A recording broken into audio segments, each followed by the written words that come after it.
What's going on, everybody? It's LeTicia with BearFruit Gardening. I hope that you are doing well. Today we're going to just take a little gander around the garden and I'll let you see what I'm planting. Hey! And yeah, let's check it out. Meet Fred!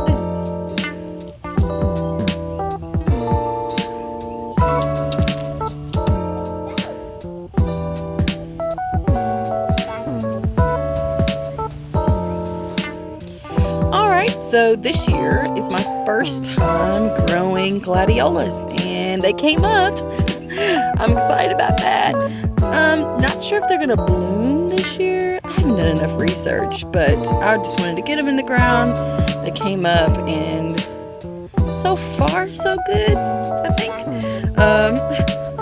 And this is my little, I don't know what it is, but I just wanted some color and more flowers in the garden, so I took a shot at having like a little flower bed. In the mix there's some strawberries that are running along, and I think it's a great place with the sunflowers there. It gives them a little shade, filtered sunlight, and so yeah.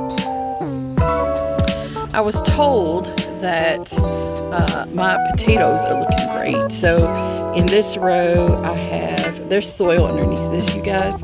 I just mulched yesterday, and I said I was never gonna mulch again with straw, but look, that's what I got. Just feel like I don't know, I like to look at it. It makes me feel more like I'm farming for real, like in the country.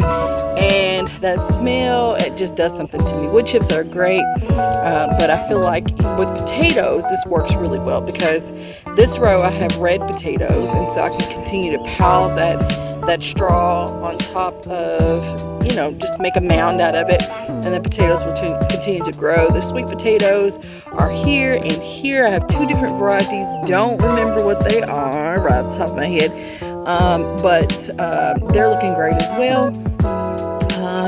The sweet potatoes will vine eventually, but I think it looks great. Now, I was told, since I have a groundhog problem, that he may dig them up, and I did put them right smack in the front of the yard, and unfortunately the guy comes up through this drain hole here from the other side. He lives back in there.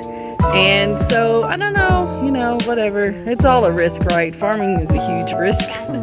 Growing food's a huge risk. We never know what nature's going to do. But someone said maybe put a fence around it. And so I'm kind of sort of thinking about that. But for right now, I'm really proud of this area.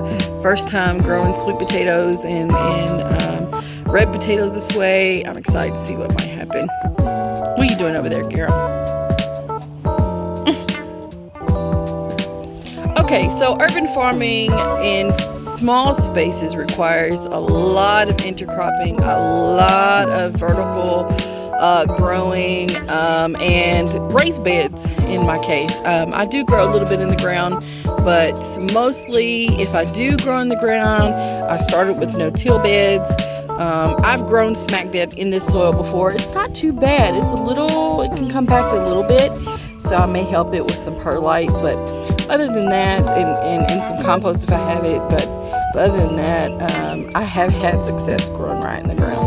But in this bed, we have zinnias, we have marigolds, we have tomatoes, and y'all know I have got to grow the black cherry tomato, and so that's what I'm doing this season. I have some kale that's coming up. I forgot that I actually put seeds down, so the kale's coming up underneath the tomatoes, and so I'm excited about that. We also have Cherokee purple tomatoes this year. They're looking great. We have jalapeno peppers growing as well. All of these plants I started, all the tomato plants I started, and the pepper plants and the zinnias in my greenhouse this year. And so everything is looking really, really great. I bought the marigolds. This year they had like a 16 pack of those for like $13, I think, or $12. And so I went ahead and bought the marigolds. I tried to start from seed, y'all, but I struggle with those.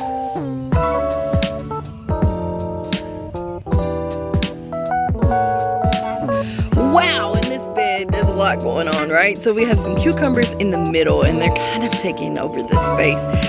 Right at the bottom on the sides of this bed are okra plants. And so, can you all see that? We got okra grown right here. That looks like a weed. I'll get that later. Oh, you know what? Amaranth. I had amaranth, something that volunteered in the soil that I brought in last year, and I think it just dropped seeds everywhere, and it's everywhere. Like, I've had seedlings everywhere. So yeah, and so I think I'm gonna remove that though, because it ain't got time to be right there. But yeah, something's eating my okra. Lord Jesus. Also got some watermelon grown in this bed. So I have been fertilizing very heavily in this bed, but it seems to all work out really well.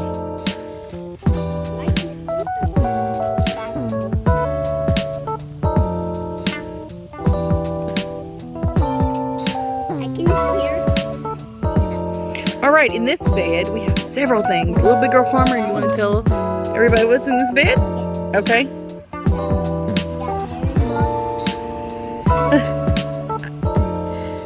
Keep going. These mosquitoes. We got mustard greens right here. Peppers right here. We got peppers right here. Marigolds right there. Yep. Beans right here. Oh my goodness. And tomatoes over there. Yes, ma'am.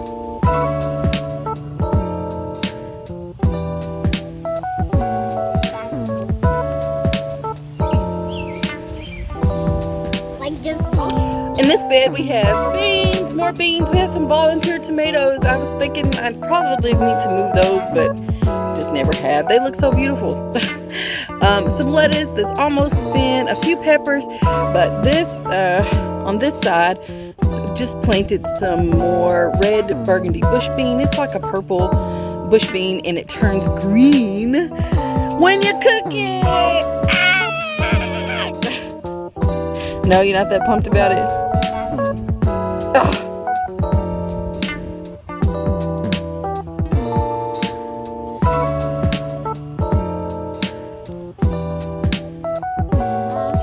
Okay, so this year is new for us in the garden is growing cantaloupe and honeydew and the marketmore. I think it's called marketmore cucumber, so we're excited about that. We're gonna take a shot. Melons usually don't do too well here because I either get them grown and the squirrels scratch at them, you know, until they take one bite out of the flesh, or they just don't do well. So I'm gonna take a shot at it again. We got some sugar baby watermelon in the tires here as well. But I'm growing basically in every nook and cranny that I possibly can.